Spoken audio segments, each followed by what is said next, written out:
Hey there. You ready for a different kind of deep dive? Different how? Well, this time we're trading intense analysis for fascinating tranquility. Ah, so instead of diving deep into a complex issue, We're diving deep into relaxation. exactly. You provided a bunch of interesting facts, seemingly perfect for unwinding before bed. Precisely. It's like a mental palate cleanser. And, there's actual science behind why learning can be calming. Oh, really? Yeah. Engaging with novel information, especially in a low stress environment, can actually help shift our brains out of that fight or flight mode that often keeps us up at night. Okay, I'm already feeling more zen. You know what else is relaxing? What? Space. Okay, sure, but how? The ultimate silent treatment. The vast expanse of Right, space. with no air to carry sound waves. Just pure, uninterrupted peace and quiet. So if you were to float in space untethered, no matter how loudly you shout, Your voice wouldn't carry. Now picture yourself floating in that vast emptiness for a moment. How does that feel? honestly, a little terrifying and exhilarating at the same time. It really throws your perspective into sharp relief, doesn't it? It does. Speaking of perspective, how about this? Our neighbor, Venus, has a day that lasts longer than its entire year. It's true. Venus rotates incredibly slowly, so a single day takes 243 Earth days. But here's the kicker. It speeds around the sun, completing its orbit in just 225 days. Can you imagine how differently we might perceive time if Earth were like that? I think our concept of a year would have to be completely reimagined. What would we even call a year if it was shorter than a day? That's a good question. Okay, get this, and it's a big one.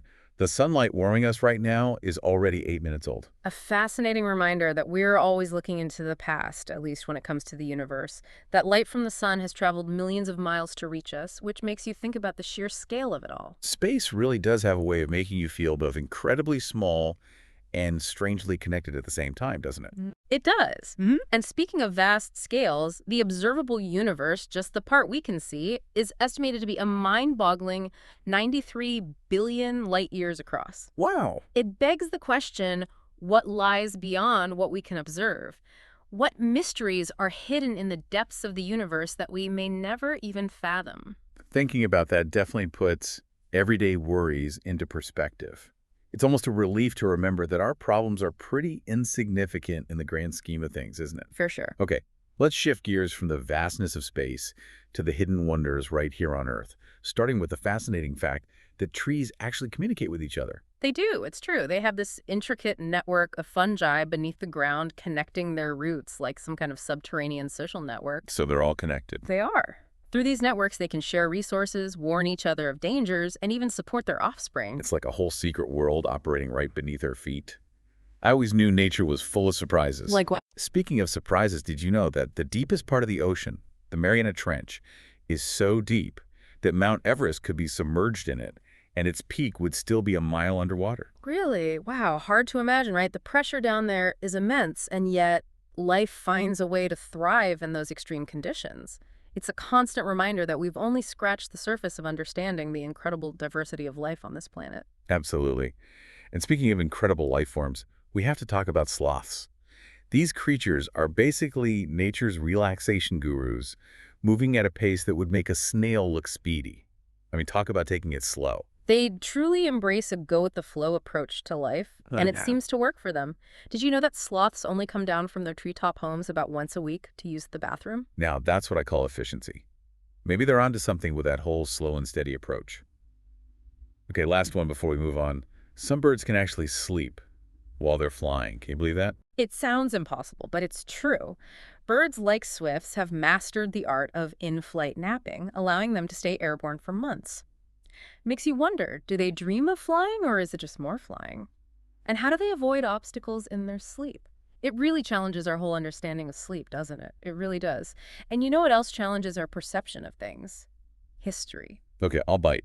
What do you have for us? Let's take a trip back in time to ancient Rome to an era known as the Pax Romana. The Pax Romana. Yeah, for 200 years, the Roman Empire experienced a period of unprecedented peace and stability. 2 centuries with minimal conflict. How is that even possible? Well, it wasn't perfect, but there were far fewer wars of expansion. They focused on strengthening their infrastructure, promoting trade, and establishing a sense of order. It was a time of relative tranquility that allowed for incredible cultural and intellectual advancements. I guess even the Romans needed a break sometimes. It makes you wonder what we could achieve with that level of sustained peace today. I know, right? Okay, let's jump back even further in time to the ancient Egyptians and the pyramids. Those have always blown my mind. Talk about a long-term project. It's a testament to a different kind of pace, isn't it?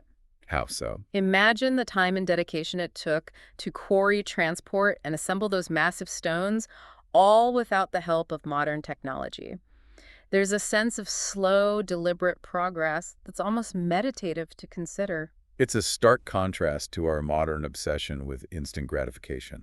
It is. Maybe we could all benefit from incorporating a little bit of that ancient Egyptian patience into our lives. I think so. Speaking of finding peace and purpose, have you ever heard of the Japanese concept of ikigai?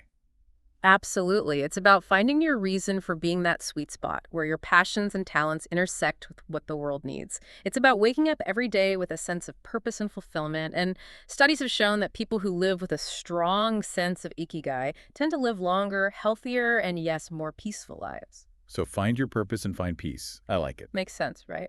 Okay, ready for a few more fascinating facts from the animal kingdom. I'm particularly fascinated by how different creatures sleep. Me too. It's amazing how adaptable sleep is. Take dolphins, for instance. What about them? They have this incredible ability to sleep with one eye open. Wait, what? Yeah. How is that even possible? Well, since they need to surface regularly for air, one half of their brain stays awake while the other half rests. This way, they can stay alert to danger and control their breathing while still getting some much-needed shut-eye. Talk about multitasking. I can barely walk and chew gum at the same time. Okay, but what other sleep wonders are out there? Well, how about giraffes? Those gentle giants have to be extra cautious because of their height, which makes them vulnerable to predators. Right, I never thought about that. So they've adapted to sleep in short bursts, standing up to stay alert. Wow, I guess when you're that tall, sleeping on the ground is just not an option. hmm Okay, give me one more sleep fact. Something heartwarming to lull us into a sense of tranquility. All right, how about this? Otters hold hands while they sleep. Seriously, that's adorable. But why do they do that? It's actually quite practical. They do it to prevent themselves from drifting apart while they're floating in the water. It's a beautiful example of how something that seems purely instinctual can also be incredibly endearing. It reminds us that even in the animal kingdom, connection and security are essential for a peaceful slumber. Ah, I love that.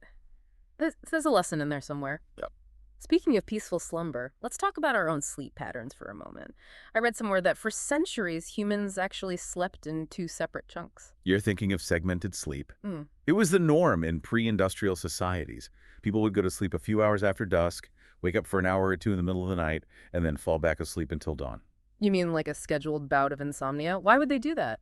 It wasn't really insomnia. They were surprisingly productive, actually. This watching period, as it was sometimes called, was time for quiet reflection, prayer reading, or even catching up with family members. Some even used it to do chores or tend to their animals. Wow, that's a whole other level of nighttime productivity that most of us can only dream of today. So why did we abandon this segmented sleep pattern? What's so special about our modern consolidated sleep?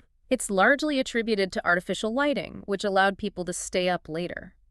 As our lives became more structured around work schedules and illuminated by electric lights, that period of wakefulness in the night gradually faded away. It's amazing how something as simple as lighting can have such a profound impact on our behavior and even our biology. Yeah. Makes you wonder if we've lost something valuable in that transition. It does make you wonder. Like, what if we all just need a little more quiet time in our lives? Maybe we should all bring back the watching period. I could use a few extra hours in the day. Well, until society embraces that, how about we look at some other ways to incorporate calmness into our lives? Okay, I like the sound of that. What do you have in mind? Even with all the modern distractions, our bodies still have this amazing ability to tap into a deep sense of calm. And one of the simplest ways is through deep breathing. Deep breathing. Yeah. Is that a little cliche? Maybe, but it really works. When you take a deep breath, you're activating your parasympathetic nervous system, which is responsible for rest and relaxation. It's like hitting the brakes on stress. Exactly. Your heart rate slows down, your muscles relax, and your mind calms. It's a powerful tool for managing stress and anxiety. Okay, that makes sense. I do always feel calmer after a few deep breaths. And speaking of natural rhythms, let's talk about our circadian rhythm, that internal clock that governs our sleep-wake cycle. I know mine is a mess, especially after traveling. Jet lag is the word. The absolute worst. hmm But yeah, it just goes to show how vital that natural rhythm is. It's incredibly powerful, influencing everything from our energy levels to our hormone production. So we should really be paying more attention to our natural sleep-wake cycles. We should. Our bodies crave consistency, even when our minds are constantly on the go. Soaking up the sun during the day, winding down in the evening. It's all connected. It really is. Mm. Okay, before we wrap up, I have to ask you about dreams. Oh, what about them? It's just incredible how our minds create these entire worlds while we sleep. It really is. And the length of those dreams can vary so much. Some are fleeting, lasting only a few seconds, while others can feel like epic sagas stretching on for hours. Right. Sometimes I wake up feeling like I need a nap after my nap. It's a good reminder that even when we're sleeping, our minds are still active processing emotions, consolidating memories, and perhaps even trying to make sense of the day's events. It's fascinating, isn't it? I mean, sometimes I can't remember a single detail from a dream, but I still wake up with a feeling that it's impacted me somehow. It's the mystery of the subconscious mind at work. That's a great way to put it. Well, I think that's a perfect note to end on. This has been a truly enlightening and surprisingly relaxing experience. I agree. It's amazing how much peace you can find when you take the time to appreciate the world around you, even the things we might take for granted, like sunlight or sleep. I completely agree. Thanks for being my guide through these fascinating facts tonight. The pleasure was all mine. Until next time, sweet dreams, and may you find moments of peace in the most unexpected places.